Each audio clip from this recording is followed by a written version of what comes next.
All right, we here another episode of On the Line Under 30. Got my guy GB2 here, and we got the legendary Rockhead Johnson. Yeah. Appreciate you for making it out. Well, you got tone in your voice, homie. You see what I'm saying? You used to play for me, man. You can't have a tone in your voice. Give me a little bit more respect than that.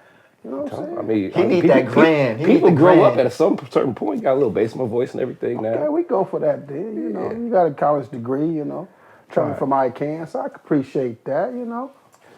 So let's dive right into it. You know, talking about I-Can, where did this foundation start from, and what made you, want to get into it? I mean, I never played basketball. Didn't know about basketball, honestly. Some kids on my street, and I was standing in West LA off of Pico and Point View, and they asked me one day, can I take them to the Long Beach State Slammer Jam, the gold mine, where Slammer Jam had a tournament, and I took them there, and I felt they were better. Watching them play on the streets, I felt they was better than some of the guys in the tournament. You know, I'm like, damn, why y'all not playing this? And most of them went to continuation schools, or they was at risk, or their families couldn't afford the travel ball fees. You know, I'm like, nah, man, y'all should be playing this too. How can I get y'all in this? Well, that dude right there, he runs it, Izzy Washington from Slammer Jam. So I went down, hey, man, you run Slammer Jam? He said, yeah, man, I'm interested in getting some kids in this stuff. How can I do that? Well, this tournament is almost over with. We got the grand finale tournament in Vegas in 2 months. You know, $600 entry fee, and then you sign up, you're good. I said, all right. I said, we have enough for two. I looked at the kids, had enough for 2 teams. They like, yeah, we do 2 teams. Man, I said, all right, and I gave dude the money right then and there. And they talk and they happy, and I'm like, nigga, where we get the players from? You know, y'all got some more homeboys and friends like y'all? I said, yeah, you got to watch summer game. Then we went to the watch summer game, and they was pulling up through. I said, man, get that kid right there. Bring him over here. I said, what's up, cuz? You know, and I didn't know how to talk to nobody. I'm like, what's up, cuz? You want to play for my team, cuz? I was just cussing a little dude, and the dude like, man, home bang. I said, no, f that. I just want you to come play for my basketball team. You know, so this your friend right here? He said, yeah. Well, your friend play for me, so won't you play for us too? Man, I got to talk to my parents. All right then, cuz, you know. But get his number and we'll talk. And that's how I kind of was talking to kids and didn't realize by me being just naturally me and not understanding how I was approaching these kids, to a lot of people, it was wrong. Yeah. But it was who I was at that time, you know. I was 2 years fresh out of prison, being locked up for almost 19 and a half years. And I'm still sort of kind of in the street, but not in the street. That's what I ran into Jim Brown, Hall of Fame football player Jim Brown, and Amer-I-Can Foundation for Social Change, which taught me the responsibility of self-determination from I-Can to I-Can. And once I took responsibility for myself, it allowed me to be the man I am today.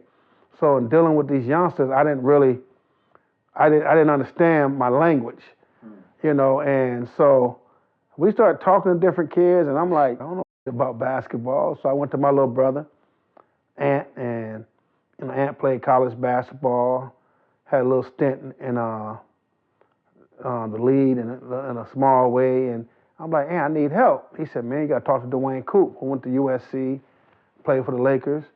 Then my homeboy, Big Raider from Oaks Park, Santana Block, you know, he had a cousin named Big Jeremiah Adams who went to Vernon Day, went to Oregon, got drafted, played a couple years in the NBA, and played about 15, 20 years overseas. And I said, man, I need y'all help, man, get these kids together. I don't know about basketball, I just want to help. And so we just started getting kids, and they running practice. They running practice for them. They teaching them different stuff. But I'm sitting there like screaming and yelling if I felt something wasn't right. If I didn't know if I was wrong or right. It didn't look right. Yeah. I'm cussing everybody out. It's all a feeling. You know, that's how I feel. I said we gotta make it right. So I'm really into these youngsters, and to a lot of people, you know, I was disrespectful. It wasn't the right way to coach. To a lot of people, man, why y'all messing with that crazy dude over there? And then Coop said, but Rock, okay, you paid the entry fee, but how are you going to get them to Vegas? You got to get uniforms. You got to get basketball equipment. You know, we'll help the best way we can, but what you going to do? I said, man, What you mean? Y'all gonna fly or drive to Vegas and get a van to take them to Vegas? I was naive to everything. Right. And so I said, I'm gonna go to Jim Brown. So I went to Jim's house and Coop went with me. I said, Jim, I want to take two groups of kids, 12 and 12 to Vegas for this basketball tournament. And I said, man, I need some money. And Jim like, so Rock, yeah, you need some money for what? I mean, I just told you, cuz, I need some money to help these kids. He said, you got a proposal? I'm like, what is a proposal? And I looked at Coop, and what's a proposal? I said, big fella, I don't know what the fuck is a proposal. I just need some money. He said, Rockhead, you got to put a proposal together. He said, Mr. Cooper, can you kind of help Rockhead put this proposal together? And Coop helped me put a proposal together, and we submitted to Jim. It was about $17,000, and Jim wrote a check. And I took two groups of kids to Vegas, and we lost every game. And we said, we're going to call ourselves the Jim Brown's Amer-I-Can program. And we missed it, and we lost every game. And the kids was crying like, that we going to be all right? No, coach, I'm crying because I ain't never left Compton before. I ain't never left Watts before. I ain't never left Long Beach before. I ain't never left L.A. before. This is the first time I ever went outside my own school district, right, coach? I'm just happy. None I wanted to end. And I said, Coop, man, we ran out of money, man. What we going to do? He said, no, Rock, me and Jerry, we got you. We'll pay for an extra day or two for the kids. And then when we got back, I'm like, man, I can't just stop it. You know what I mean? I just can't let it go. Yeah. And not letting it go, I said, we good. We're going to keep going. So I talked to Izzy again. Oh, you got these Slammer Jam tournaments in different parts of the city. Then 4D All-Stars was around back then. They had a couple tournaments. Yeah. Before Compton Magic was around, it was the Compton Ballers. Atop had the Compton Ballers, Jeff Japanga and all them. And I just start getting kids together. And then one day this kid came to me and said, Coach, we got to change the name. I said, what you mean? They call us I-Can Allstars. I'm like, man, you crazy in the mother. We ain't changing my name, homie. Who you talking to? But coach, I just beat a kid up because he was talking about the I-Can Allstars. No, we the I-Can Allstar. We good. And I was looking at him. He was serious. I'm like, nah. And then it got to a point eventually that people used to laugh at us. And then people start saying, man, that I-Can team, man, you might beat them, but they're going to make you play. They're going to play hard as heck, man. And we became that from being a joke to being one of the most highly competitive programs in the country, and because of me staying focused on helping young people in this basketball world, Hassan Adams was one of my first biggest guy I got from Westchester, and he went to Arizona, drafted by New Jersey Nets. And I just kept pushing and pushing, and I got over 200 kids to college, 99% of them Division I.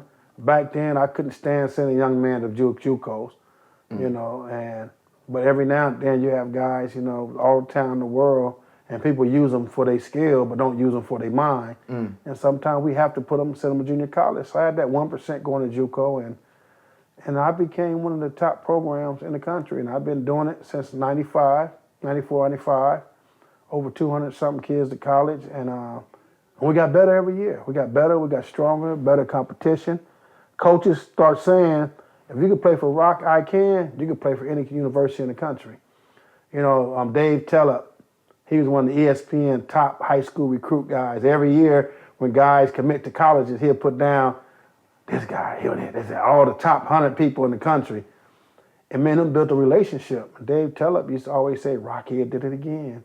He got 6 guys going to Division I schools. He got 10 guys going to Division I schools. He always made sure he gave me that shout out on his form that I did it again.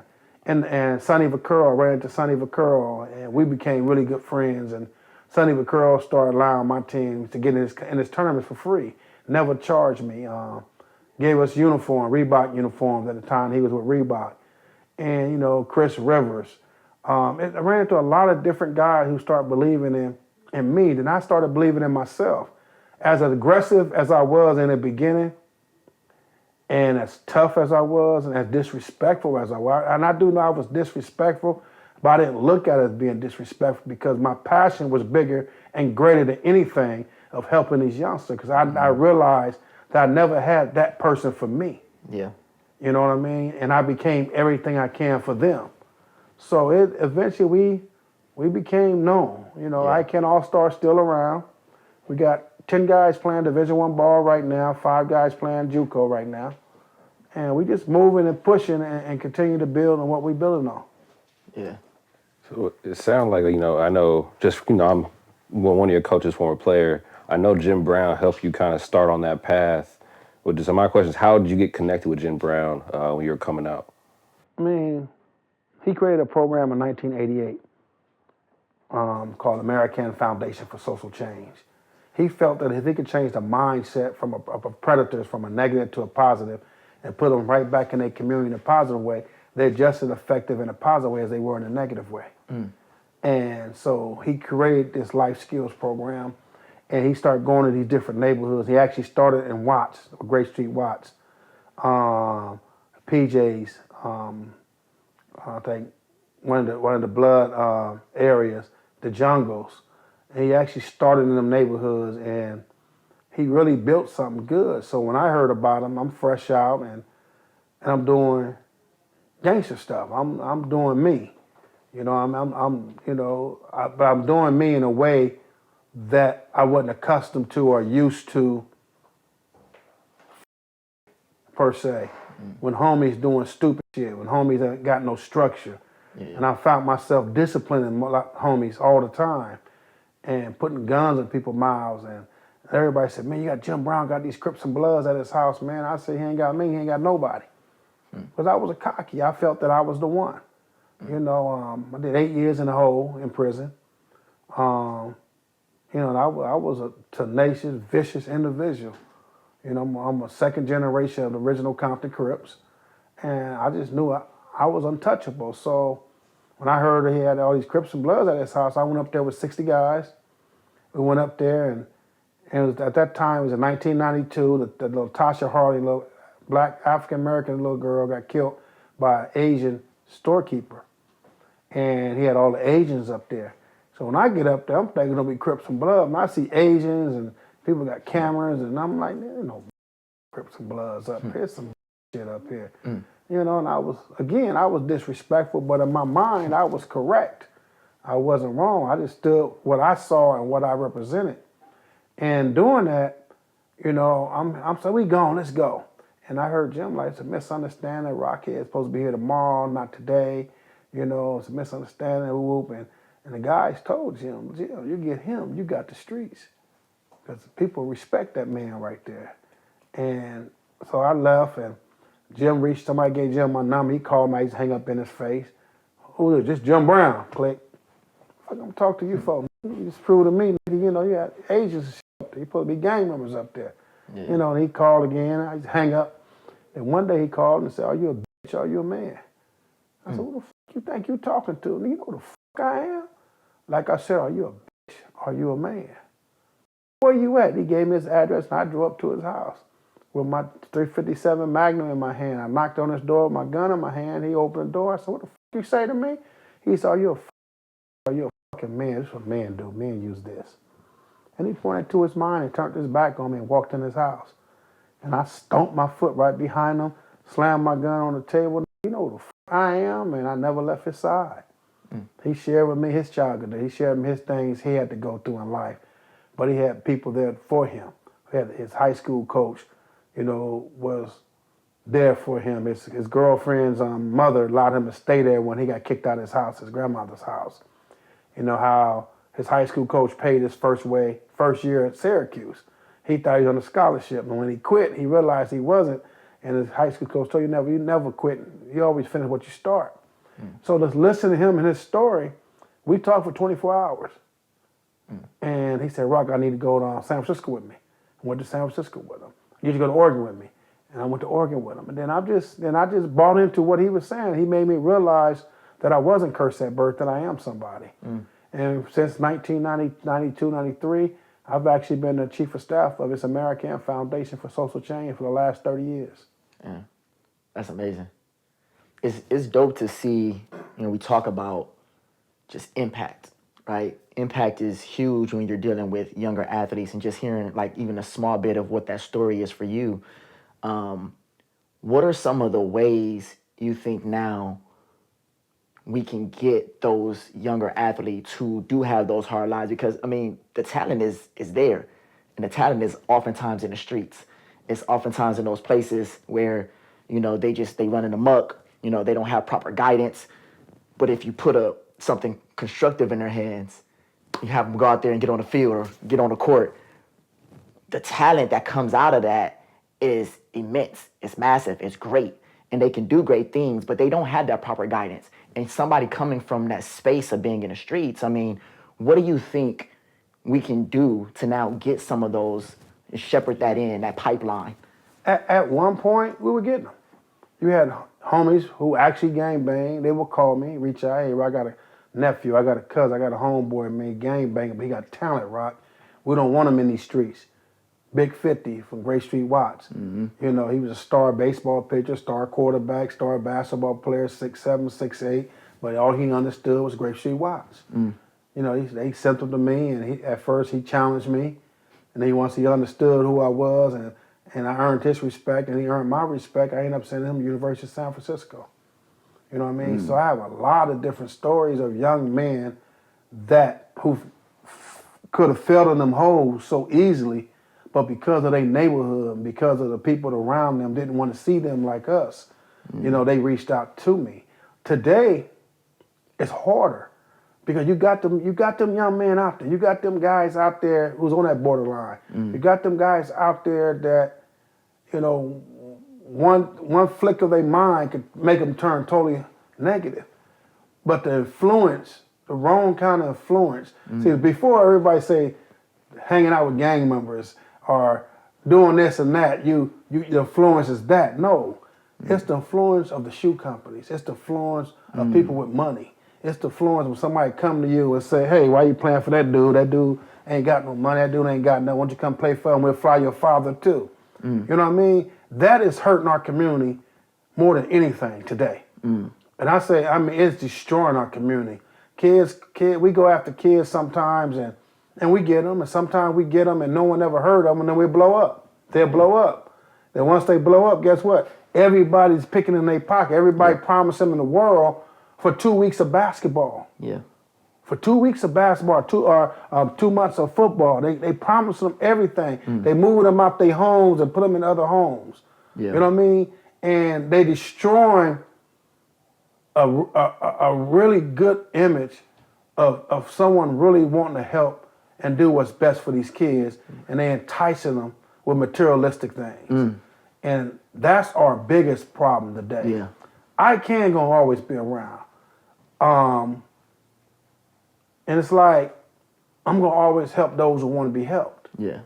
You know what I mean? But the battle has always been, lately, is what can you do for me lately? Yeah. You know what I mean? Yeah. And imagine you get a kid no one ever heard of him, and this kid just blows up. Then all of a sudden, I think it's nicer and sweeter. He go on his LeBron's team and sit right here and sit next to him. He can learn so much. End up going, a kid did that to me, and the mom really believed in that, and the kid went to that team, and all the coach like, Rock, he barely getting 3 minutes a game. But people buy into the myth. Yeah. And that's the weakness of our young athletes today. Yeah. And then they don't work as hard as they did when y'all worked. Yeah. When I had y'all, man, no matter how hard I pushed, how hard I got in your face, y'all did everything it took to get to your point. Right. Today, they will quit and run us elsewhere. Yeah. Yep. It's a generation of entitlement. Oh, like everything's supposed to be handed to you. Like you're supposed to walk into this and have it already. But that sort of leads us into where we are with the highlight era of where we are in basketball. It's like if I can go viral, or you throw my highlights up there, and like most coaches now actually they're looking for full games. Like send me a full game. I don't want to see your highlights because your highlights only show the positives. Right? Mm-hmm. Give me a full game. Let me see what you're doing for the whole 40 minutes that you out there on the court. What's your bads? What's your weaknesses? Like, I want to see that stuff. But because we're in this highlight era, as long as you can showcase athleticism You know, if you can walk in the gym and you got this viral name attached to you, this viral clip attached to you, the respect now comes with that. And with the respect coming with that, that leads you to NILs, it leads you to money. You talked about brands a little bit. That's where all of that is leading towards. So the goal isn't to get better, the goal is to go viral, is what we're seeing. And that's what's going on. It's almost like, imagine you get a kid no one ever heard of, and you take the time and you work them. Your coach is working with them, we spending time with them. We're doing everything we're supposed to do, not to make them just a basketball player, make them a young man and prepare them for what if you don't make it in basketball. And that's what people don't understand about I-Can. See, people try to say, oh, we got a foundation connected. No. I don't know what y'all got. But our motto is each of us help the other become better.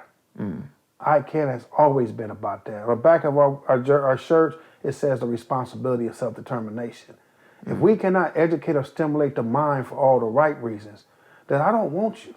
You know what I mean? Paul George came from our stable. Derek Williams came from our stable. Jordan Hamilton came from our stable. Darius Morrison came from our stable. Tony Freeland, a kid everybody thought that all he wanted to do was smoke weed and fight at Fremont. He ended up going to DePaul. Yeah. I mean, I've broken every taboo in the world about getting players who no one ever thought, and they didn't think they'd be good enough to go to college. Yeah. And they end up going. You know what I mean? But when you have all these outside entities just waiting to pick one off, Yeah. you know what I mean? And it's a battle. You know what I mean? I don't allow it to affect me as it used to be. I used to be pissed off. I used to be mad. I'd be wanting to hurt these dudes.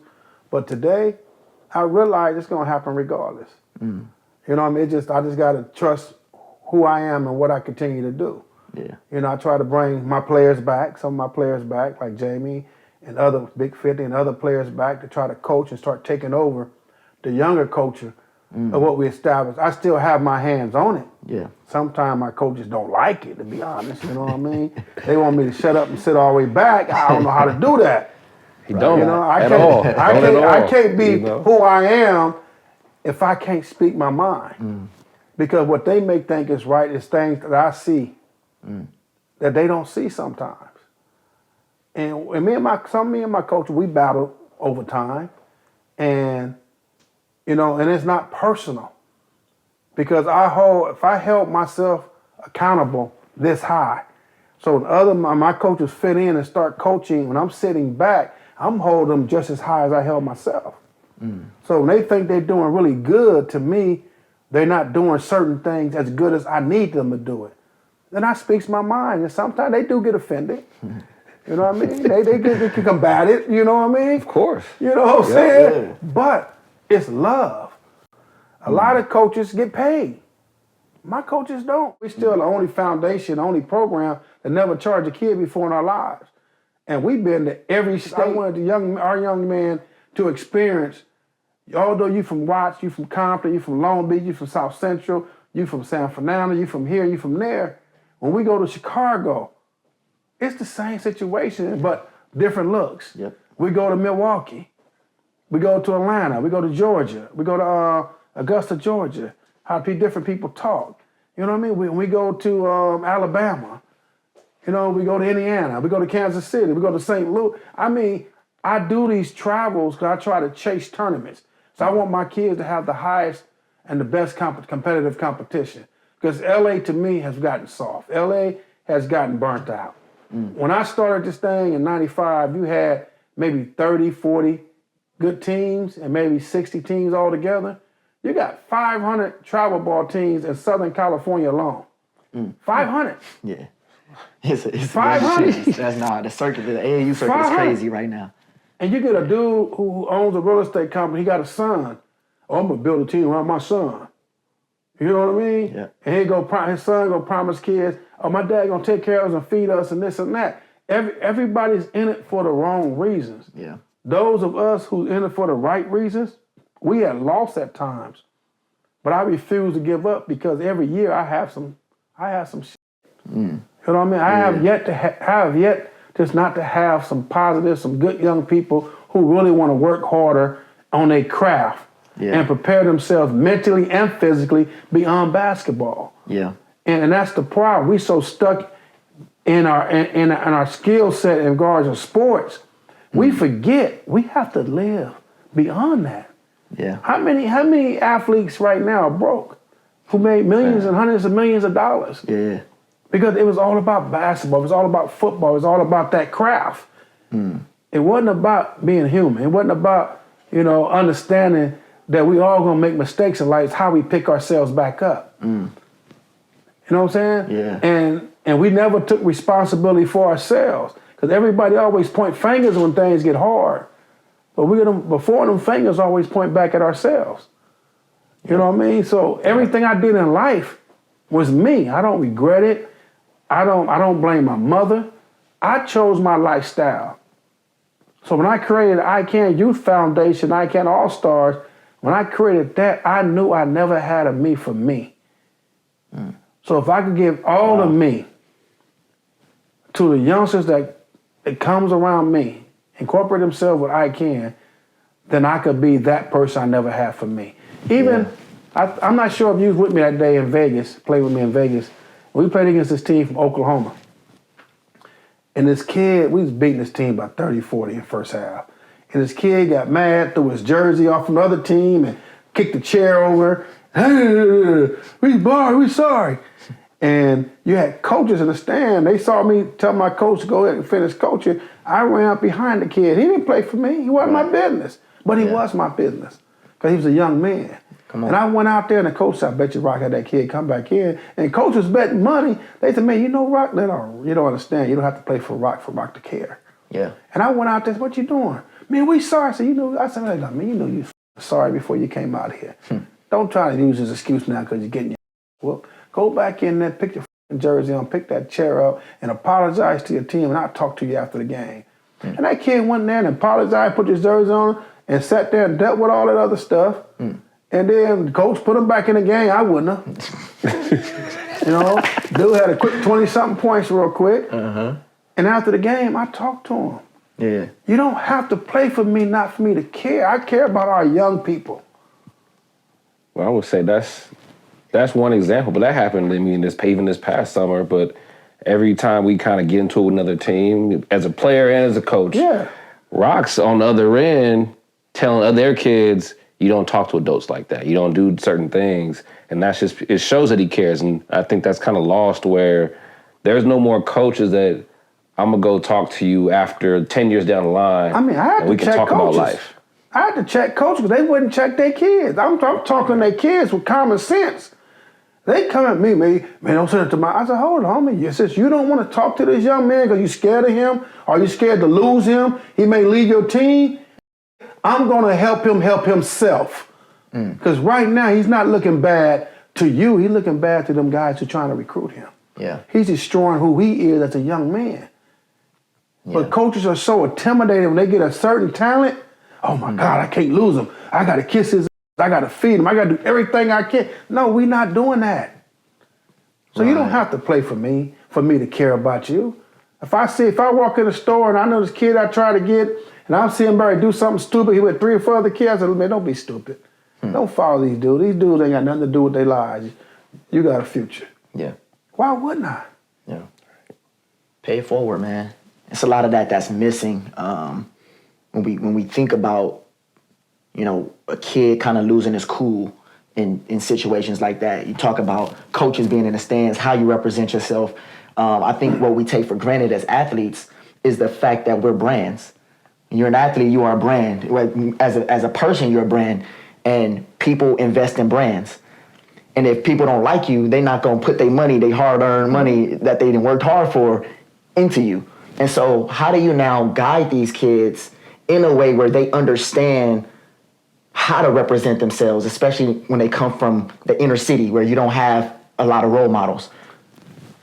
I tell my coaches, just don't call the kids when we're playing a game. Talk to them during the off season. Talk to them the weeks we're not playing. Just pick up the phone and see how they're doing. What's their home situation? And we just try to involve ourselves more into who they are. Yeah. And deal with them. What they home. A lot of times we don't know what their home situations are. Yeah. You You know what I mean? I give you an example. I remember I had Tommy Gunn, Tommy Johnson from Crenshaw, E.J. Harris. I had Popeye, Deion Green, Leroy Doss. I had one of the baddest teams around. And we get ready to go to Fresno, EBO. And I'm like, man, y'all talk to such and such to him? No, we ain't talking to him. Oh, we got to go then. We got to get on the road, get in the van on the road, so we get ready to play the Pumps. Guess what? The 3 players we was waiting on was on the Pumps team. Parents calling me, well, aren't they with you? I said, no. Oh. Didn't have an idea where their kids were at.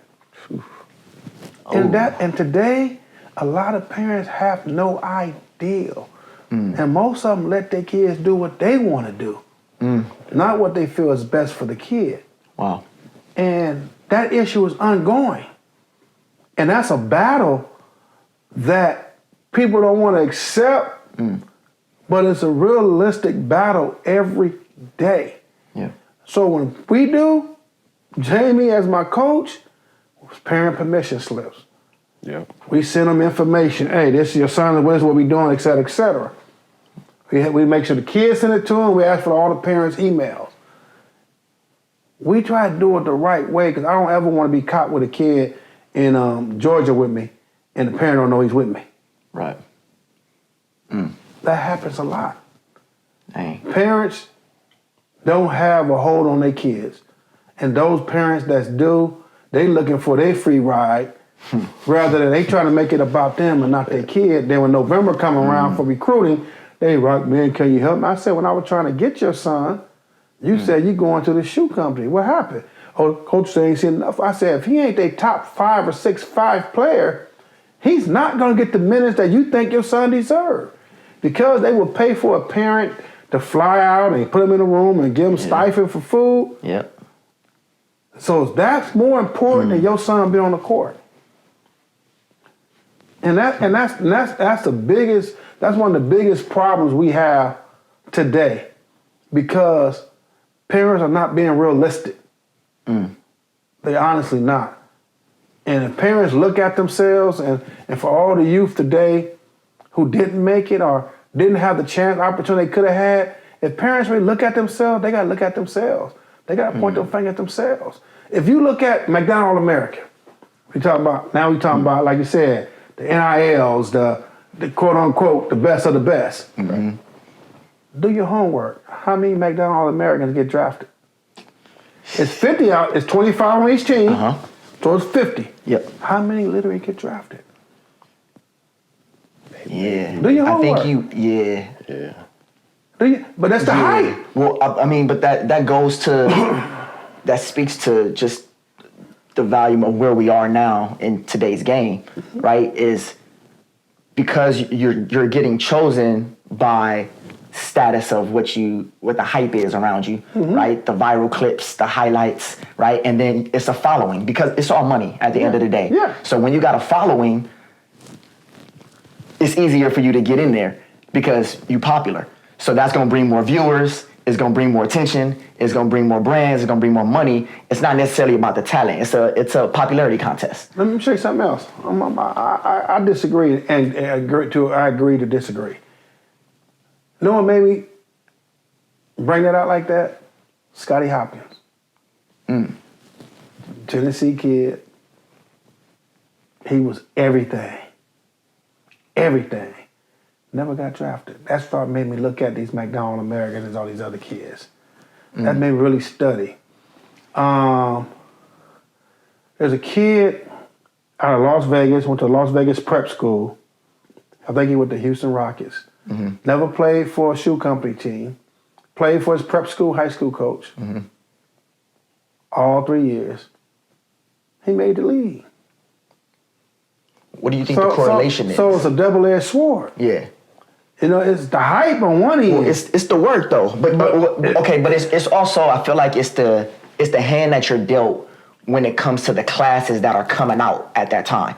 Like who else is in that recruiting class or that graduating class eligible to be drafted at that time? Because now you got to compete against those guards. Yeah. those bigs, those forwards that's in your same class. You know what I mean? But let's be realistic. Let's be real right now.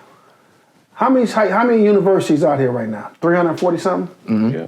About 344, 345, something like that? Yeah. At the most, you have from 1 to maybe 7 scholarships per school. Right. Between 1 to 7. So that gives you about 1,100 scholarships available. If that, about give or take. Roughly. Say 950 roughly. Mm-hmm. So you got the top 150. And then Top you got your 100, fillers. top 100 is the show in, the shoe in, basically, in most cases. Right. At the 150, things get kind of, unless somebody might, a 200 or 300 ranked kid may sneak into your spot, or you may have took your time committing. Mm-hmm. Then you have the, what they call it, the portal. Yeah, Mm-hmm. See, the portal always been around. Yeah. But not like, since the pandemic, it took it to another level. Right. So typically you have 300 or 400 kids in the portal. Then you got the junior college kids. You got your JUCOs. And then at the minimum, and then you got 51 states, right? 50. 50 states. Mm-hmm.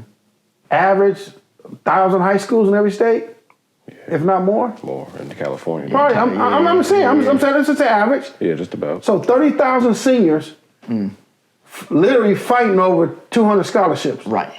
At the most. Right.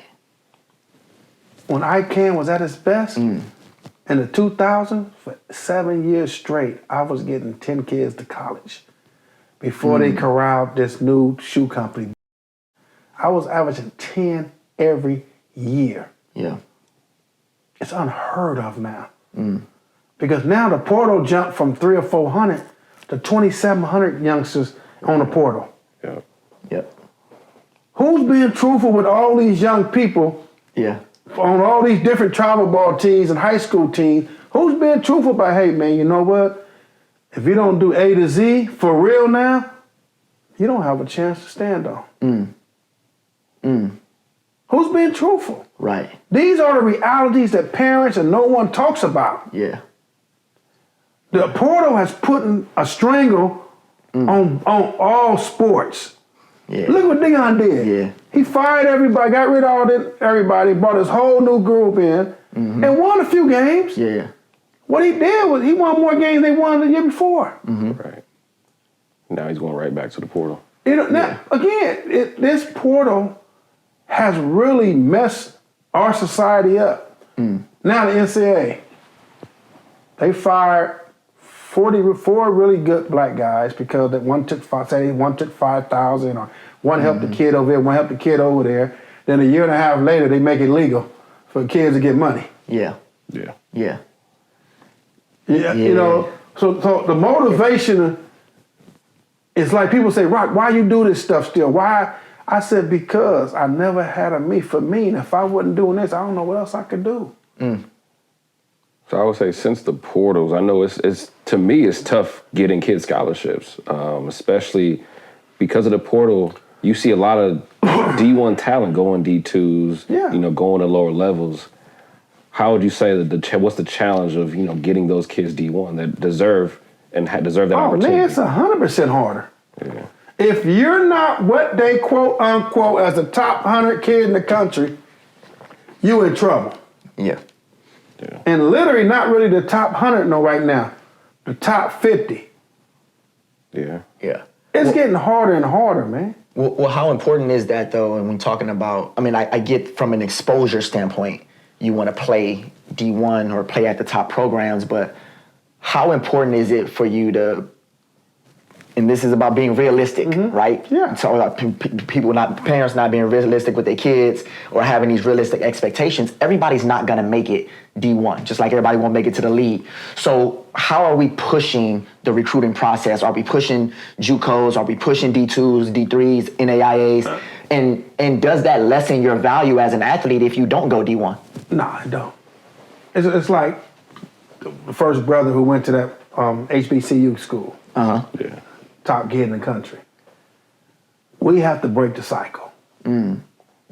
It's what you do, what you put in it, and how hard you willing to work and what you're willing to sacrifice to get to the next level. Yeah. NIA, Division II, Division III, whatever. It's been proven over time that everybody in the league is not from a Division I school. Right. Yeah. But it doesn't get talked about though. So there's an imbalance when it comes. Because the kids are being told you have to go here. Right. And the kids are so stuck on Division I. We had a kid. I told the kid, "Look, man, go to that D2.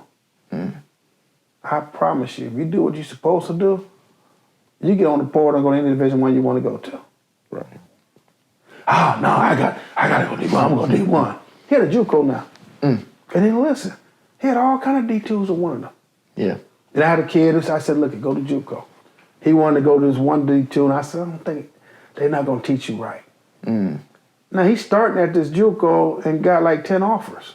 Yeah. You get what I'm saying? Yeah. So it's just it's who you have in your corner,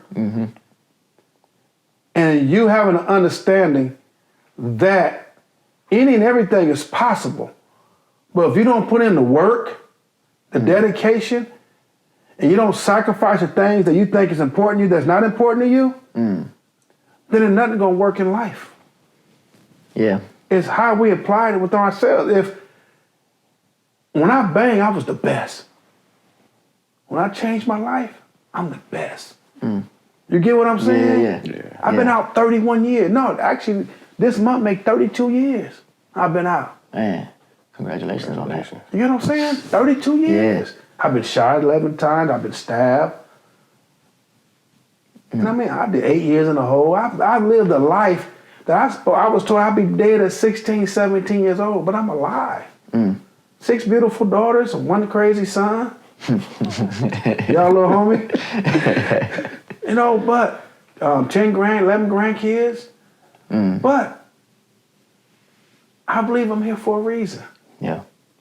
You get what I'm saying? I mean, no matter what I go through in life, and it ain't perfect for me. I have my issues.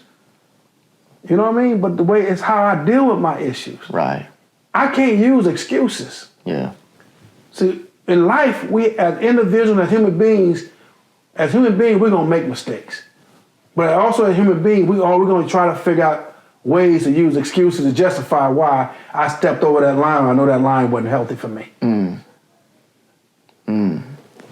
So when I deal with these youngsters, these young people today, I'm as real as I could be. If I can't tell them who I am and what I'm about and why I care about them, if I cannot get in their face and be the man I am, then I cannot mess with them.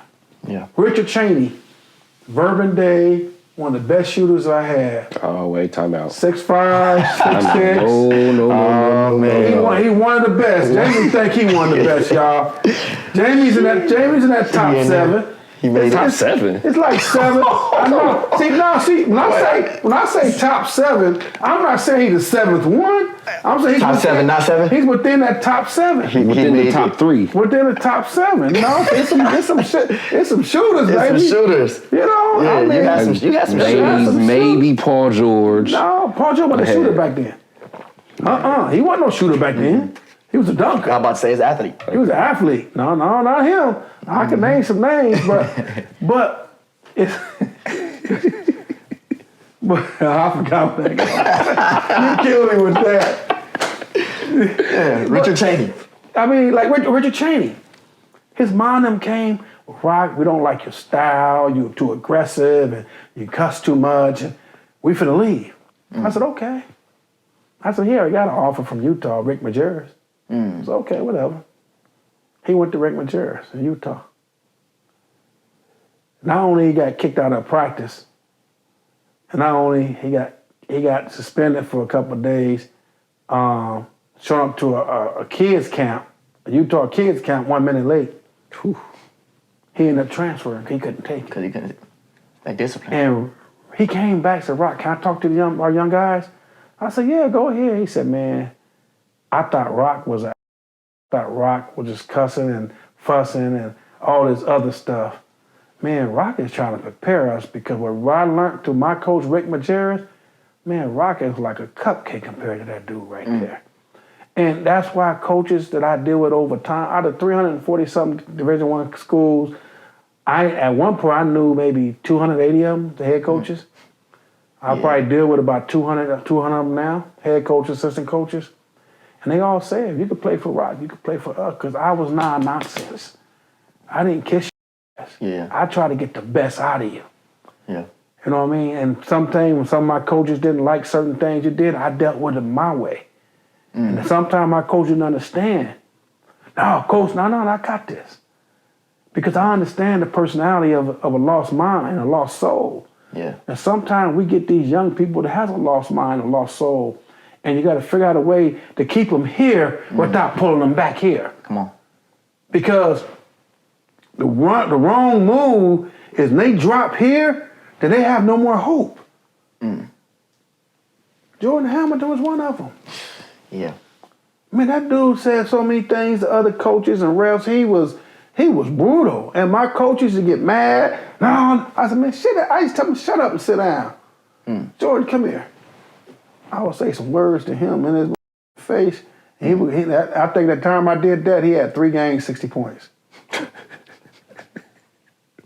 He was a dog. He was a clown. Yeah. You know, he did some crazy stuff, but what I understood about his passion, and sometimes we get so passionate, we forget. You know, they just kids, and they going through some stuff. Yeah. And we don't look at that. For some reason, because of my experiences, I've seen that in a lot of different youth over time, which made me deal with them a little differently and not break them. Yeah. I remember a time, I think Jamie was coaching too. A kid came, mother brought this kid in the gym at Inglewood High School. And the kid was a handicap. Mom was and I'm like, she said, well, can he try out? I'm like, yeah. All my coach, Rock, what you doing? Rock, man, come on.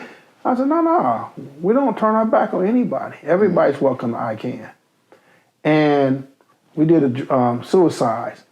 And everybody's done.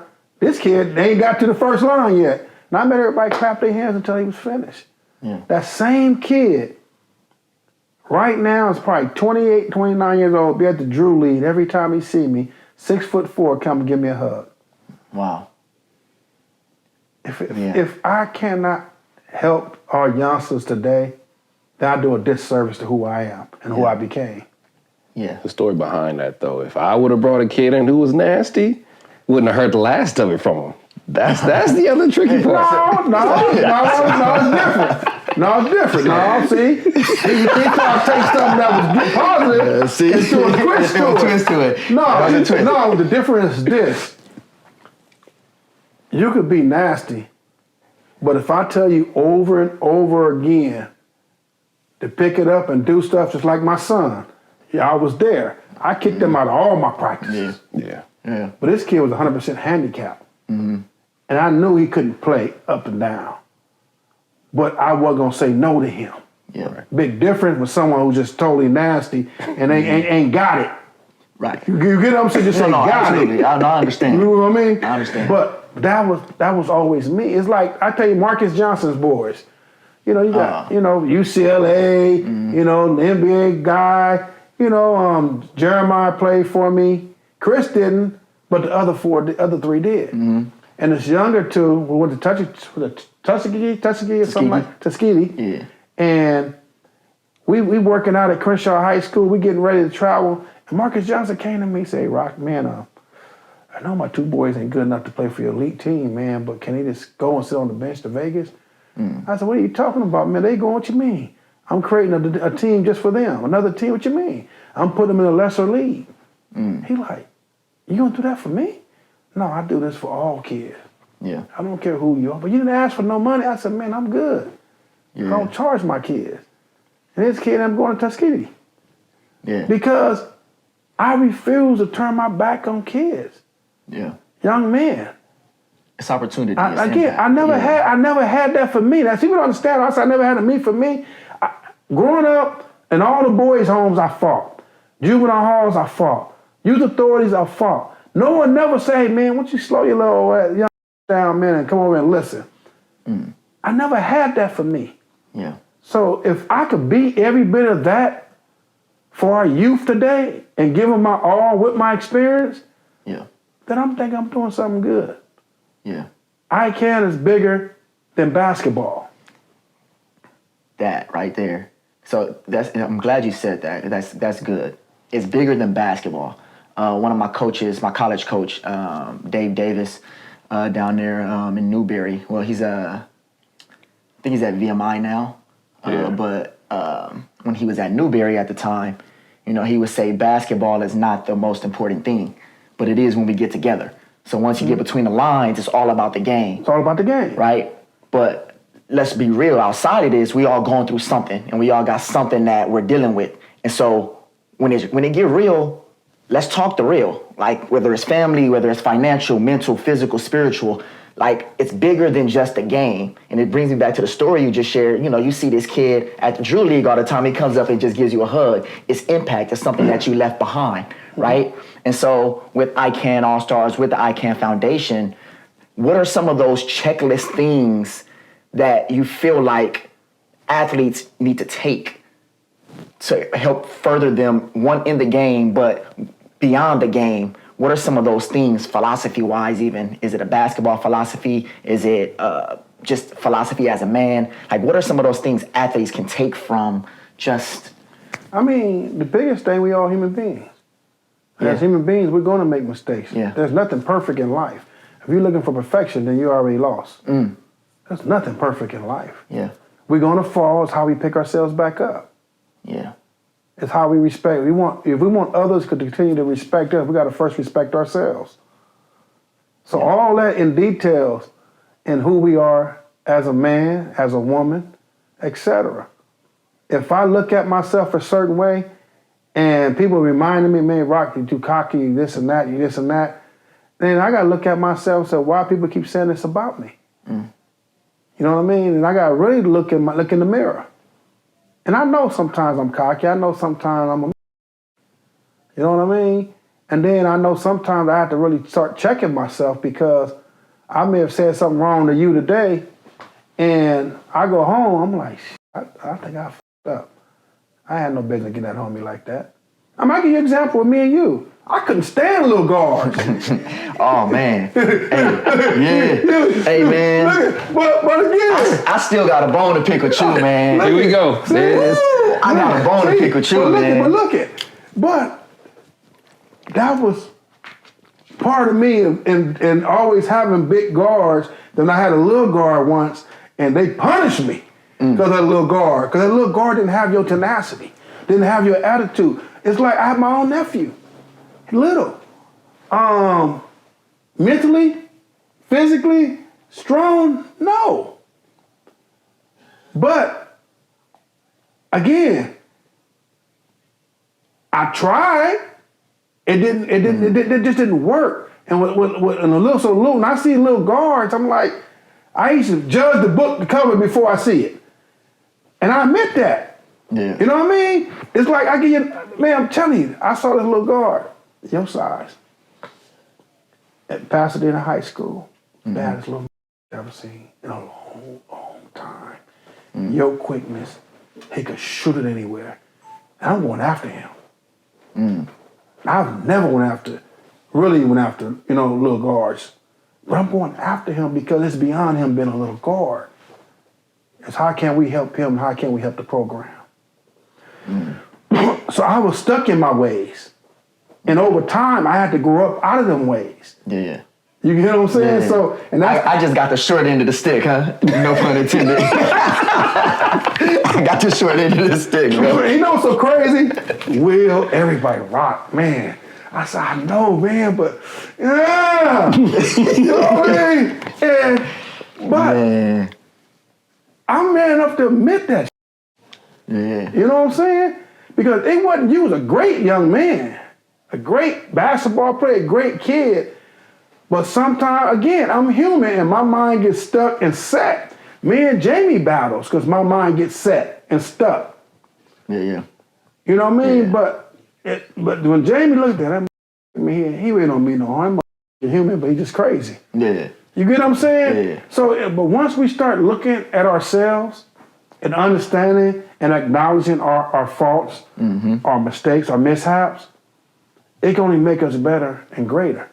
Yeah. So in our young athletes today, they have to understand they one of millions of other young athletes. Yeah. One of millions of young athletes. Yeah. and they all on a microscope when they choose a particular skill set, from football to track to baseball, whatever. They're on that microscope. And if they don't get it now, they never gonna get it. Right. Who now do you see across the high school circuit that is impressing you? Impressing me? He made a face like, oh, you don't get Rock, don't get impressed. Nah. Rock don't. Nah. Who's got a game that you respect right now, high school? Current players, and then people that aren't playing for you as well. You know what? It's hard because there's so many players out there. So not one really stands out. There's a lot of potential out there. A lot of potential. Some really good players out there. But have one really caught my attention? No. That stands out. I think based on the environment, they may appear to be one way than the other because of the environment, the school they go to, what's around them, the green light they have, you know, and if it's one-dimensional, if it's not. So it takes a lot. I mean, I seen some games last week. I'm gonna be seeing games for the next couple of weeks, and I see games. I see some kids, okay, not bad. And I see one kid I felt he looked really good at times, and he didn't. There's a kid go to Maranatha, 6'7" white kid. When he got the ball in his hand, he's actually a better point guard than they point guard. Okay. You know what I mean? 6'7", and even me and the coach talked about it. I'm trying to get him to come play for me, and he does everything. The entanglements, the rebound, he just work hard, but he also got frustrated a few times, and he kind of lost it. You know, and them the kids I want. Yeah. I don't want perfection. I want them kids that, you know, they get frustrated because it's natural to get frustrated. You don't get frustrated, you know, then what's the whole purpose? You're going to get frustrated. It's natural. But I've seen some kids that could play, and I see some kids I feel they had a real opportunity. They could really excel. I never got into the top 100, top 50, top 25, because all of them got their own worlds. A lot of them go to smaller schools. When you put them on a team with all these elite shoe company teams, you got 3 to 5 ranked guys on the team. Sometimes you don't see that because they got to learn to play with other people. Yeah. You know, so when you watch college basketball, I prefer college basketball to NBA. And I've seen some great. I saw a game. I saw the San Diego State and Grand Canyon game. I saw on Grand Canyon, they got a kid, all the NBA scouts looking at him. And they said it before the game, NBA scouts here to look at him. And I watched him. I said, not bad. He has a chance. That's Grand Canyon College. Right. You know what I'm saying? Yeah. He has a chance. Right. Again, that's not a high major school. Yeah. You know, and then I also saw how they point guard, without they point guard who kind of carried them, you know, dude didn't have to force. When they played against Liberty yesterday, I watched that game, and Liberty was up 20-something to 7. And this guy didn't come into his own, you know, until 10 minutes left in the second half. And I said, okay, I see why NBA scouts watching him. It's like that kid who played for that prep school doing travel ball that time. It was things about him that make a school say, I want him. Right. You get what I'm saying? Yeah. Make NBA say, I want him. And so to me, when I saw what happened to Scottie Hopkins, I stopped I don't really care about, I don't even watch McDonald's All-American games. You know, and I hear about it, I see all the names and all the top kids. Some kids, I mean, like the two white kids that's ranked right now. One of them supposed to be younger than what he is. He moved up a class to go to college. He could play. Oh yeah, from Mount Verde. Yeah, he could play. About 6'9", Cooper, 6'10". Black, Yeah, he could play. Yeah. You get what I'm saying? Yeah. It's just, I see things other people may not see. And I think that's why I-Can has always been successful. People always say, where I get them kids from? Yeah. Every year, where do I get them kids from? Because I don't want a name brand kid. I want to create that name if I can. No one ever heard of Paul George until he played for me. They made the Pumps and other people that wanted to take him from me. No one ever heard of Derek Williams until they got on the floor with me. How many we have in 2011? We had 3 guys drafted in the first round, 1 in the second. There's not a travel ball team would say that. Right. Derek Williams, number 2. Paul George, number 8. Jordan Hamblin, 27. Darius Morrison, I think, was 39, 40. Yeah, to the Lakers, right? Yep. Yeah, ain't too many teams can say, ain't too many non-sponsored travel ball teams can say they had 4 guys drafted. Right. In 2011, 3 in the first round, 1 in the second. Yeah. And each one of these kids, I saw things in them that attracted me to them and say, no, I want them. Yeah. And I think I have a different kind of eye, because what I see, it's like Dinwiddie. Spencer. I had him. My brother like, I ain't good enough. Is you crazy? I'm gonna move him up. My brother got rid of him. Is you crazy? Again, I see stuff that real basketball players, 'cause I'm not a basketball player, that real basketball players may see or may not see. I see stuff they don't see. Yeah. I don't look just for one thing. I look for everything. You know, I've had kids go to college. Nobody said, how the f*** you get to college? You know what I mean? It's because I see something in him and I know I can get him in college. Yeah. And I think I've always had that gift. And, you know, and then you got a good surrounding supporting group like the Will Alexanders and other guys, you know. You got a good supporting group around you. It makes my job easier, really trying to, if I get everybody on my team to college, so be it. You know, I don't care if it's D2, whatever. JUCO has always been the last. But right now, JUCO is necessary because of the portal. Yeah. It's like I told a couple of kids, man, go to NIA, and if you do great, if you're good as you think you are, and you do great for that school, good enough, a Division I school will want you in the portal next year or the second year. Like I got a kid going to a Division II school, and I didn't want him to commit, but he committed. But the coach said, look at Rock, he's good. In 2 years, if he just blows up and he want to get transferred to a bigger school, we'll let him. I can f with that. Yeah. You get what I'm saying? I hear you. You know what I mean? Because how many coaches going to be bluntly and say that? Yeah. Because right now, coaches can't even guarantee keeping kids. Look at the quarterback at Ohio State. Yeah. What the heck he leaving for? But again. But I mean, it's NIL. It's NIL. It's all of that. I mean, what Deion just say the other day?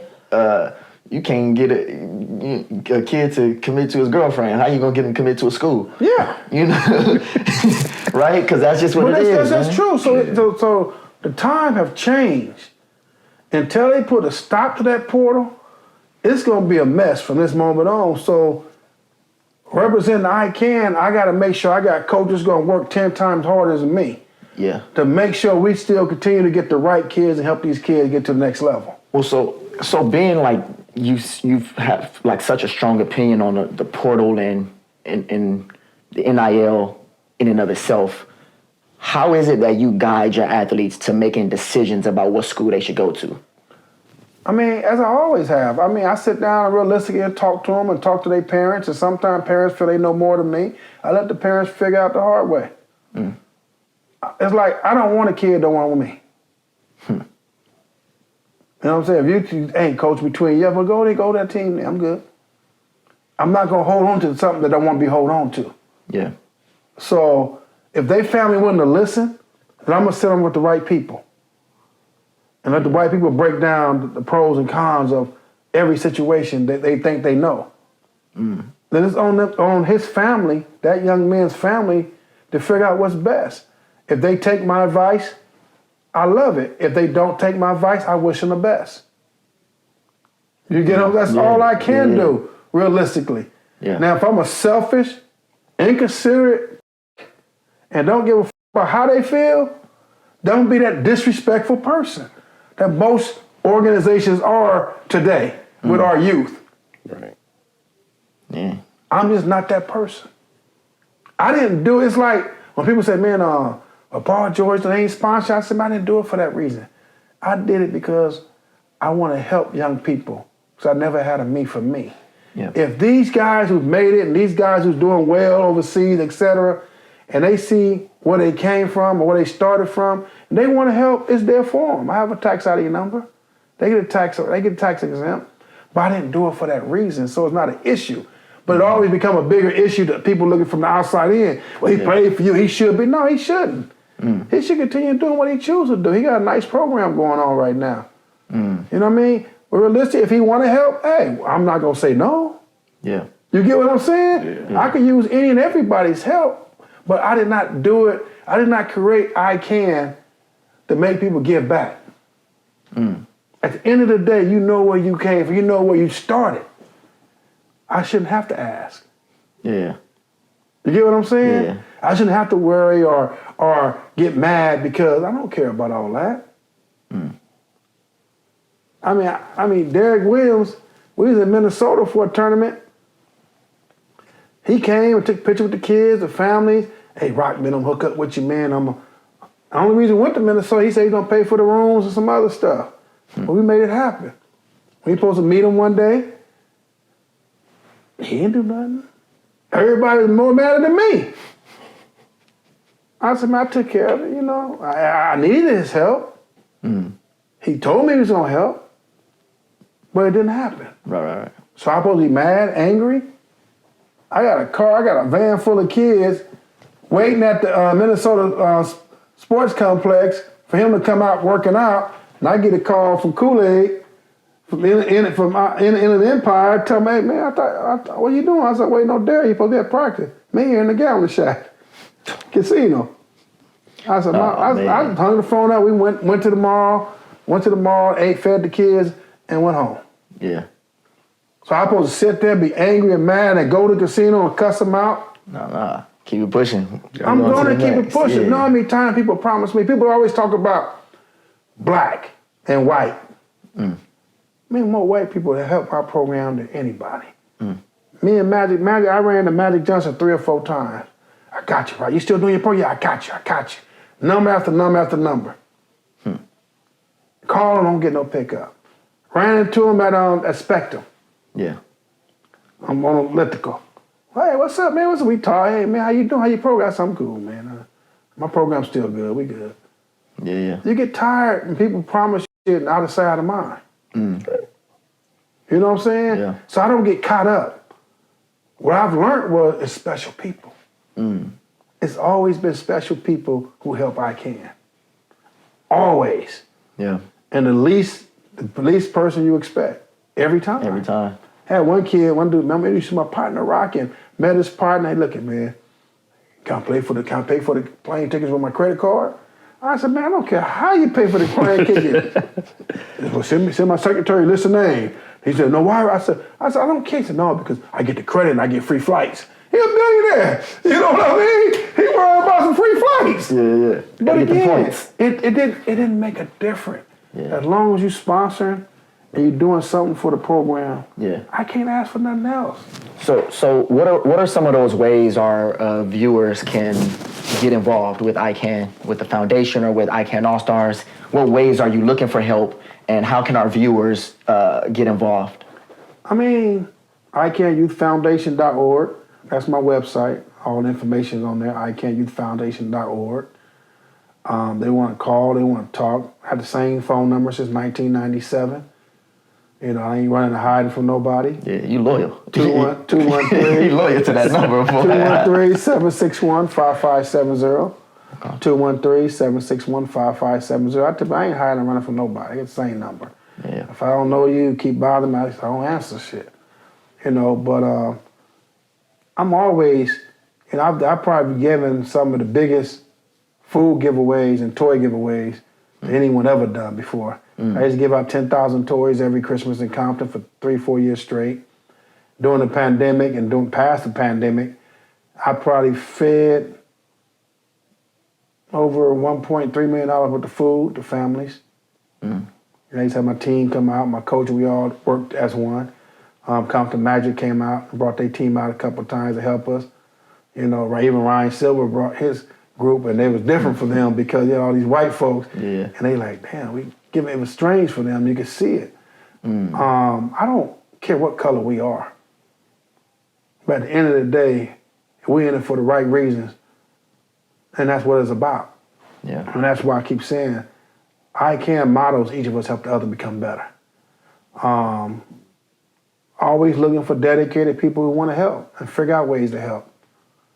You know, a lot of my players, I've been running the player kids, young men today, who said they played for me in 94, 95, I don't even remember. But I'm taking their numbers down. Like, if I want to do a big event next year, a big banquet from all former players, get everybody in one room, then we can really talk about that shooting. You know what I mean? Yeah, we can. Make sure there's a court in there. Hey, bring that college stat up of that 3-point, you know, that high school stat up. Let's make sure there's a court in the other room for all bets purposes. To that. You know, but You gotta have a court there. Yeah, huh? easy. No, but I want to do that. I want to start doing banquets, you know, once a year, and then people can see where a lot of our guys at. Like Ronald Armstead, Fremont High School, he used to sleep in a little car because the grandma put him out.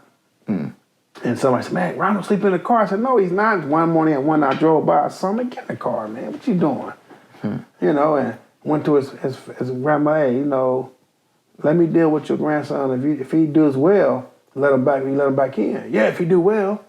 Well, not only he did well and graduated from Fremont High School, he ended up going to a scholarship at LMU.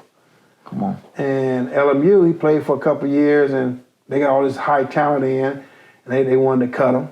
And because he was good but not good. You know what I mean? And they said want to cut him. I said, why don't y'all give him a partial scholarship? That way he can still go to school rather than going back to the east side. And they gave him a partial, and the kids got hurt. They had me, can you come back and help us? And so that dude came back and helped him, got his degree, graduated, went back and got another degree, and went back and just got another degree. You know what I mean? This dude got multiple degrees, a big-time counselor in Orange County. I told him one day, when you come, I want you to interview for my thing. And he pulled up in a convertible BMW with a little scarf around his neck, flying by, music blasting. I'm like, you know where you at? We're Washington High. I'm coming to you, coach. I know I'm good. You know, it just makes me feel good when I see former players doing great beyond basketball. Yeah.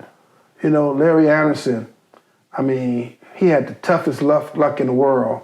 He's probably one of my hardest working player. Prolific scorer. Wasn't a great shooter, but he knew how to get to the basket. He knew how to defend. And he supposed to went to Xavier, but Sean Miller ended up taking the Arizona job. They didn't have a scholarship there, so he ended up going to Long Beach State. Freshman of the year, the only freshman at first time got player of the year as a freshman of the year. And honestly, we didn't talk about it, but maybe once he should have left that year because the following year, his mother had a stroke that year. He's dealing with that. Following year, he tore his knee up. You know, never really came back right. And the year after that, he had that feet feminalis thing. So he just bad luck after bad luck. Then he went to Belgium after graduating from college. Still one of the top players in Long Beach State history. Went to Belgium. Little money he was making, he just tried to send me $100 a month. Coach, I ain't got much, but here goes something for you. I know you need it. I'm like, man, keep that little money. But I just show you his character. His character, yeah. Now he's the head coach. Now he's the coach, assistant coach at Long Beach State. Come on. The school he graduated and played at. Yeah. Them kind of stories, man, They just make played me today. feel They just good. played SC today. Just I think they just beat on SC today. They beat SC? Yeah. You know what I'm saying? That makes my day. Big 50, Great Street Watts, University of San Francisco, overseas 5-6 years. Call me, what you did for me, coach, I want to do for my community. I said, okay, what I need to do? Help me out. Got the head coaching job at the school he terrorized, L.A. Jordan. Been coaching there for about 10 years now. That's crazy. You know what I mean? And you talking about a kid who mom and dad gang bang, got killed, in jail, and now he's the coach of the high school he terrorized. His son, one of the top 50, top 60 kid in the country right now. You know, doing good. Tony Freely, I mean, the dude was an animal. The dude used to beat people up, and people were scared of him at Fremont High School. He was so bad that at his high school graduation, the principal told the head coach of DePaul University, I do not know why you want him. All they're going to do is smoke weed and beat people up. And when I turned around, the coach grabbed me. I got this, Rock. He said, I'm here to get this young man, and this is how you represent him being a principal. And I wanted to hurt that principal so bad for saying that.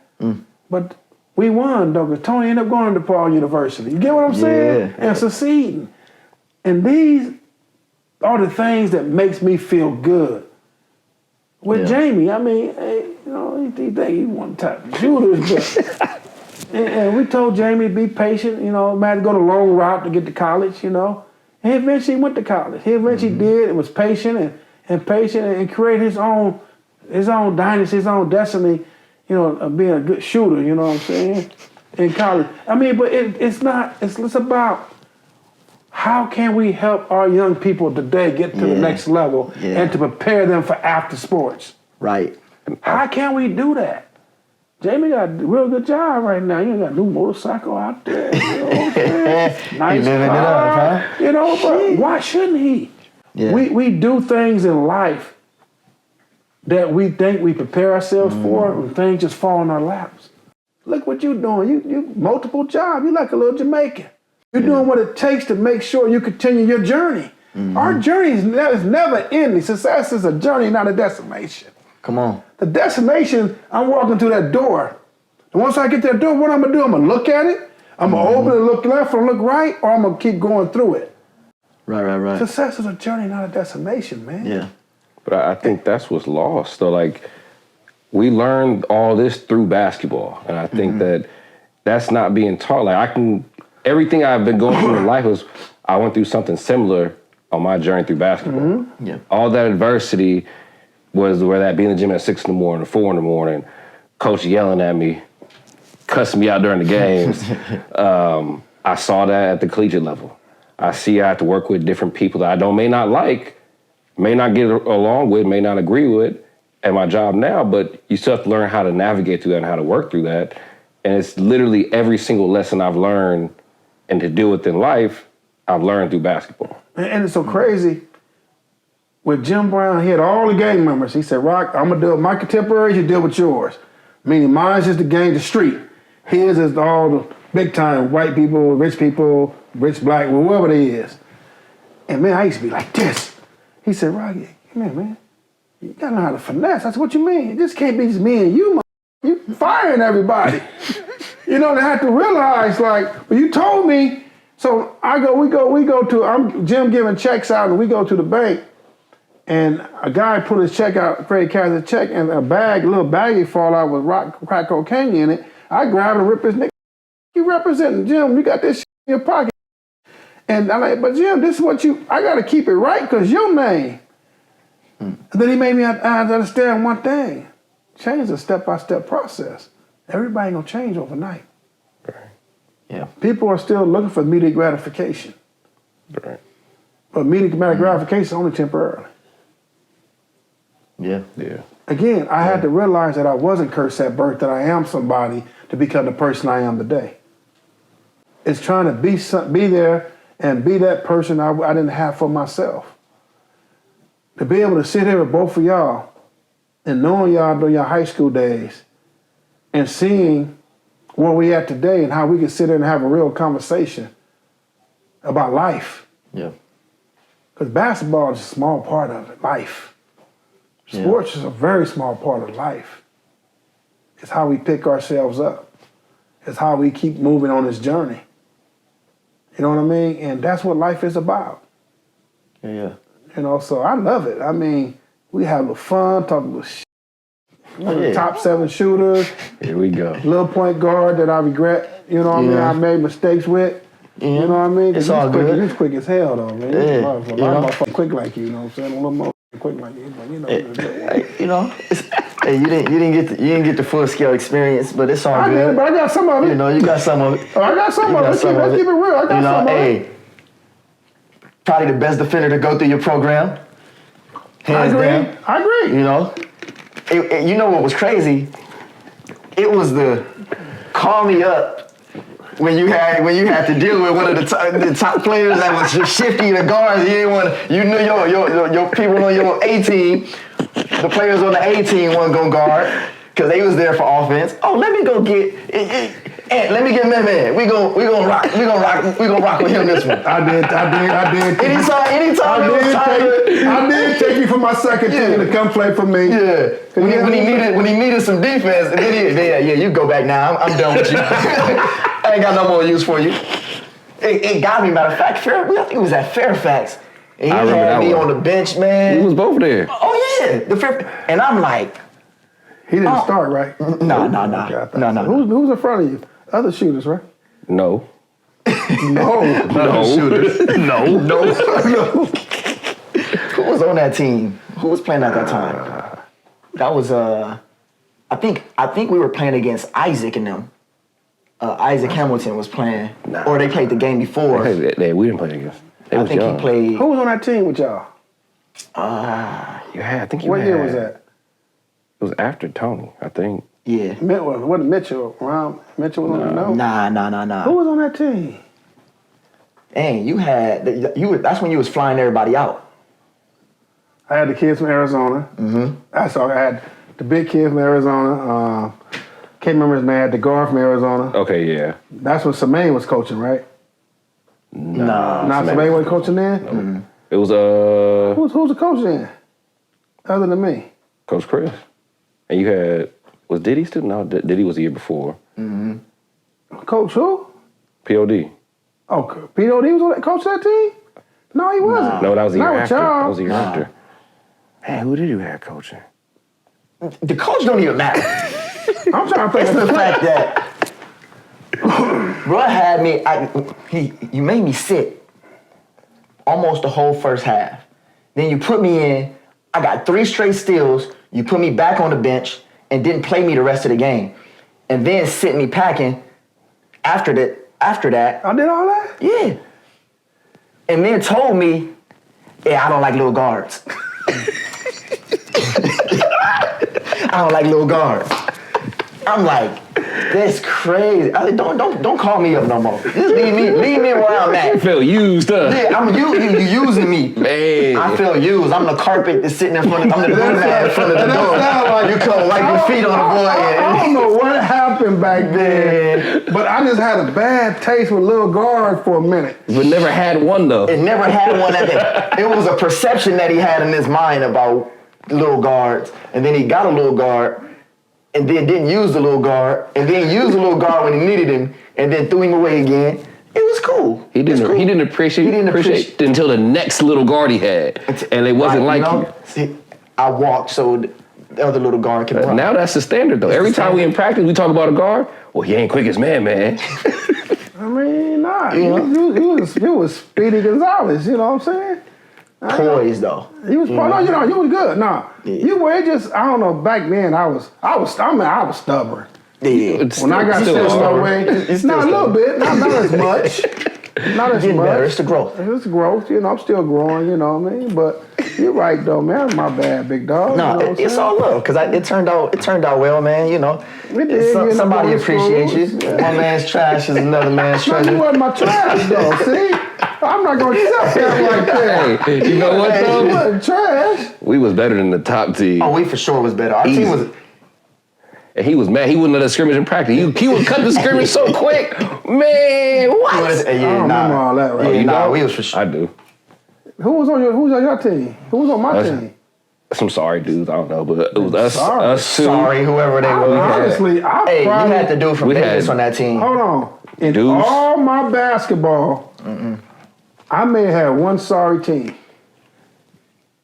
Ooh, You had a bunch of, you would have all-star teams talent-wise, and don't nobody know how to play together because everybody ISO individual ball handlers, nobody know how to play as a team. So you got talent.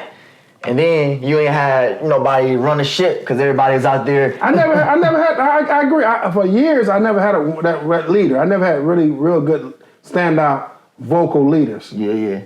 But you had some talent though. You got some talent for sure. I know some that. standouts. I know. Yeah. You had some standouts. You're welcome. But, you know. You're welcome. Yeah.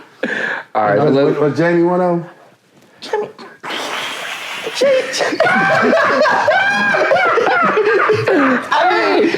two biggest haters. Man, it's crazy. We not hating. Hey, man. No. Jamie is a very, very, very serviceable player. Very serviceable. Very serviceable. Serviceable. I agree. Very serviceable. I agree. He's you know what? Jamie could be like a Tyler Hero. He did what you needed him to do. For sure. Knock down some big shots. You have to make him shoot a lot of times, you know. He'll pass up shots. Jamie, that's not true. Jamie, if it touched Jamie's hands, it's going Not all the up. time. He knew. Hey, No. So why would I let you shoot the ball? I was trying to get, ball movement because, defense has to move. But until you got mad, okay, then I'll just shoot it. I said I brought you to shoot the motherfucking ball. You right. shoot, do your job. You got one job. Shoot. Exactly. I don't have to play defense because that's what you're there for. That's crazy. All right, so let's switch gears a little bit. Let's go. I need to answer this question. Top 10 players you've had through your program. It's hard, man. That's Hey, rough. and especially when you talk about what 200, you didn't That's got 200 hard. kids scholarships. You got to mention the NBA players: Paul George, Derek Williams, Jordan Hamilton, Darius Morrison, Ronnie Aguilera had a couple 10-day contract with 6'10", that's Mexican kid who ended up who went to Colorado and got in trouble and then I'm going to Cal State Dominguez Hills. So he had Tony Freeland, Larry Anderson. 10 might not be enough. It's not. Yeah. There's some dogs. I've had some great players. Yeah. 50 at 50 era, 50 was a bull, big 50. It's hard to say top 10. Justin Hayes went to SMU.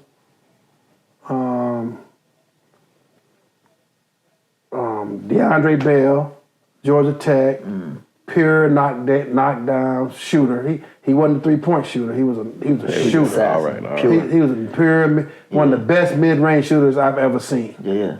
Still right now today. Mid-range, bust your That's what you weren't. He was a 3-point shooter. He was a mid-range shooter. I know. It's levels to it. And he broke the rim on you when you got too close to him. Hey, three's worth more than two. That's okay. I didn't. That's fine. Three's worth You more. in the butter rim. Hey, that's okay. I've really had, it's hard to say top 10. I've had some really, really good players. They kind of complement Moses Morgan, another big 6'7", 6'8" shooter. And I don't think he shot better than him, to be honest, personally. I mean, we had some kids, man. We had some, Papa, Deion Green. He's #1 player in the city of LA a couple years back to back. I had to send him to JUCO, LA City. He went to South Florida. Leroy Dotson. He's one of the kids that never could get out the hump getting out of trouble. But he was a basketball player. He was everything when it came to basketball. Score, everything. Tony was just a nasty, like a Rodman, but not a Rodman. He's one of them guys you carry on your back. Robin was scoring though. Like, As I'm saying, Tony said Rodman, but not a Rodman. Yeah. Meaning he was tough, rebounding, putbacks. I mean, he got buckets, but his size was undersized, but he was good. Yeah. So it's just so many kids. You know, Hassan Adams was special. My dog. You know what I mean? You know, he had to go through some stuff, you know, in life. I thought he should have came out when Andre came out. Arizona the same year. He actually been drafted higher than Andre. They had him asked for. Yeah. But he chose to stay and got caught up. Brandon Bowman, who went to Georgetown. Ray Reed, who went to Georgetown. I mean, I've had. You got I've had. that resume. I've had, and I say over 200 kids. I've literally had 50. I can say 50 kids who could play anywhere. Wow. I've had 50 young men who could literally play anywhere out that 200. They were special. on all levels, personality-wise, attitude-wise. Some gangsters. I had a couple real gangsters on my team. You know, and I had kids who because they didn't want to change their lives, who didn't never make it to go to the next level, that was great high school players. Yeah. And great travel ball player for me. So it's hard to say top 10. Mm-hmm. You know, I would say I've had between 30 to 50 kids who could play anywhere in the world, anywhere in the country, that came from I-Can. And that don't take away for the other 150 kids. It just, these kids were special. And I got a lot of kids that I was shocked I got to college, to be honest. I will be honest. Man. You know what I mean? I just, because of who I was and the respect and relationships I've had, they got opportunities. And they doing pretty good with themselves now. But I can never describe a top 10. Yeah. You know what I mean? And I'm probably missing some names in my mind right now. I've had some players. I mean, it's so funny every year. Damn, Rock, where you get them kids from? Damn, Rock, where you get them kids from? Mm-hmm. I mean, I give you something deeper than that. Before they create the rule, you got to live in an adjoining state to play with you. Mm-hmm. I've actually had 5 kids on my team in the early 90s from Canada. I remember. The guy, Roe, who has that Canada elite team now, it's a shoot Nike team now, I think they're a Nike team, I helped Roe get started. He's giving me 5 kids, and I gave him 5 kids. We did the Boo Williams. That was the first time I ever did Boo Williams in Virginia. I think we did NY to LA together first. I mean, I've done some big tournaments with them kids, and then they created this rule in Jordan States. So some of them kids really excelled to another level. I remember Air Canada was cold. Huh? I don't even know his name, but Air Canada was cold. Yeah. No, but I've had some really, really good kids. And I lost some kids who didn't listen. I've had some kids who was really, really special. They didn't want to go to class. You know what I mean? We had a few of them. Yeah. You know, that all they had to do is listen. All they had to go to class. Yeah. You know what I mean? But, you know, there's a wealth of talent out there. It's just getting them to be focused and charm in to their realities.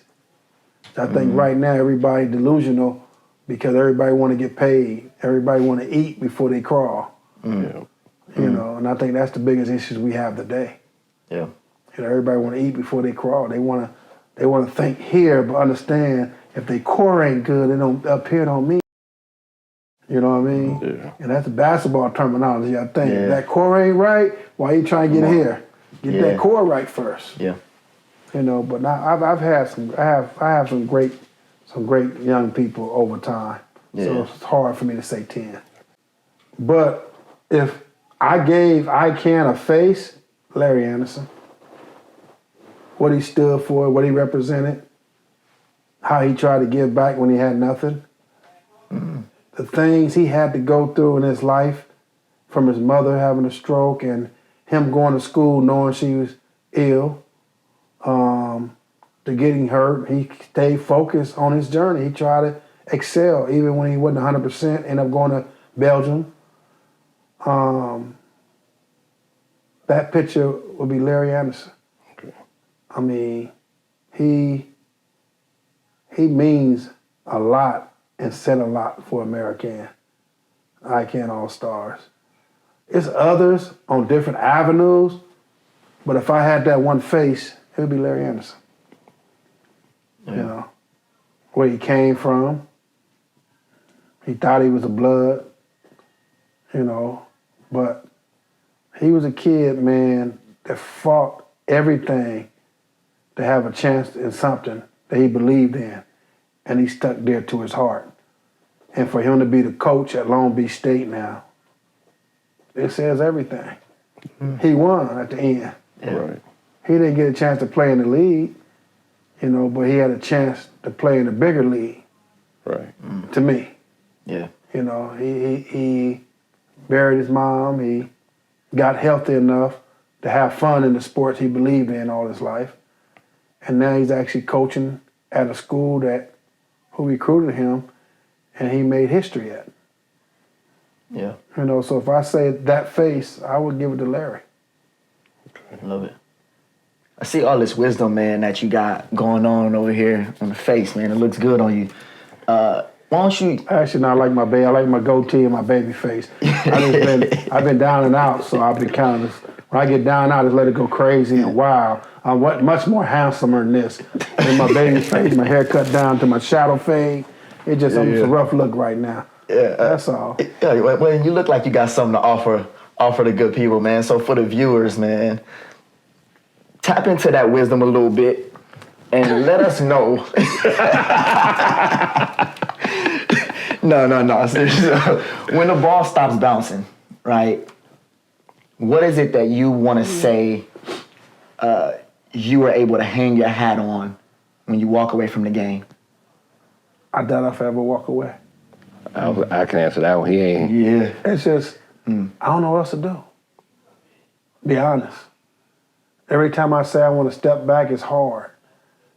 I mean, I won the championship in the Drew League. I'm the first one ever got a ring in the Drew League. And I stepped back once for a couple of years and went right back. It's hard because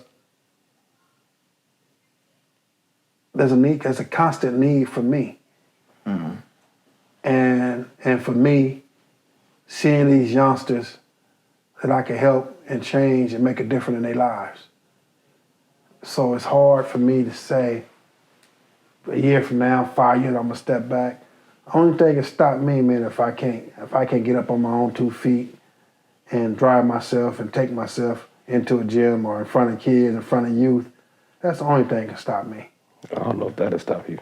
You know what I mean? But I just have a passion I have.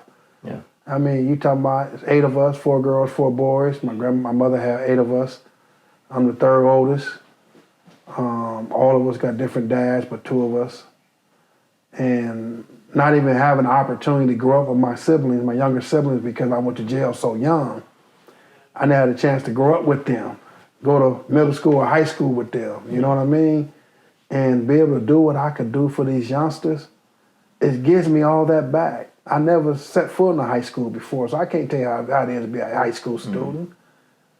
You know, be able to walk on these high school campuses and deal with these youth, it gives me that youthfulness back, you know, that energy back and that strive to really want to help. Yeah. You know what I mean? And living and going to boys' homes, group homes, juvenile halls, and jails, I see and experience that I don't want to see kids go through what I went through. I don't want to see young men make the mistakes I made in life and think they can survive behind that animal, behind that wall, when they can't. The things I went through and I took myself through behind that wall, they could never be another me. So if I could instill something in their minds to make them think before they react, and that's what I'm here for. And it's beyond basketball. Basketball is just a stepping stone. It's about life. I had 2 kids one day and I had my office in Compton, a Mexican and a black getting ready to fight. And I jumped between them. I said, man, ask y'all a question. If you flinch at him, he fall and bust his head, you just got attempted murder or a murder case. So as a Mexican, you go there, you controlled by the Mexicans. As a black, they gonna see what set you from and what neighborhood you grew up in. If no one know, you're gonna be someone's boy. So are y'all both ready to give up your lives for that? And 3 months later, an older essay came to my office and said, Holmes, I appreciate what you told my nephew. I try to tell him he's knucklehead, but I'm glad you educated him. That makes me feel good when people can acknowledge my knowledge, my get down. You know what I mean? Because we don't have a lot of time for our youth. It's like all these snatch and grabs and these youngsters, oh, they ain't gonna go to jail. I'm in these juvenile halls every day. Oh, my dad, homie, oh, my this, oh, my this. I said, we used to play on our mama. Oh, my mama, homie. And I realized, why I keep sitting on my mom? Why I keep slapping my mom in her face like that? She ain't dead. I mean, why? You know, and I said, man, quit all that on my hood and my dad. Quit all that Start dealing, look at yourself. But a lot of them are lost. Because older homies is not teaching them, not educating them. Older homies are rolling the dice. And they think they can roll the dice. You know what I mean? So I try to be everything I can be. So I doubt, I can't stop. I won't stop. Yeah. You know what I mean? And it's just a way of life for me, man. Yeah. You know, as long as I can pay my bills and enjoy life, you know, I love women. I'm a bachelor, you know what I'm saying? I love women, so I can have a little fun here and there. I'm gonna do my work. Yeah. And I think I've had my freedom for 32 years, not just to better myself, but also to help better my community and my surroundings. Anything and anyone I touch, I want to make a difference in their lives, no matter who they are. So I doubt if I ever step back. I love it. All right, Rock, we appreciate you for your time out, man. Always love this way. You know, I'm going to keep coaching with you this next summer and the summer after that. Appreciate you, big dog. I don't know, man. Sometimes you be acting kind of funny, J-Harper. You know, you stuck in your ways. You admitted it. It's on camera. It's being recorded. Well, you know this, but sometimes you be like, you know what I mean? You know, but at the end of the day, He a little lukewarm. Yeah. at the end of the day, we back on the sideline though. You know what I mean? But no, Jamie, tell you about Jamie, man.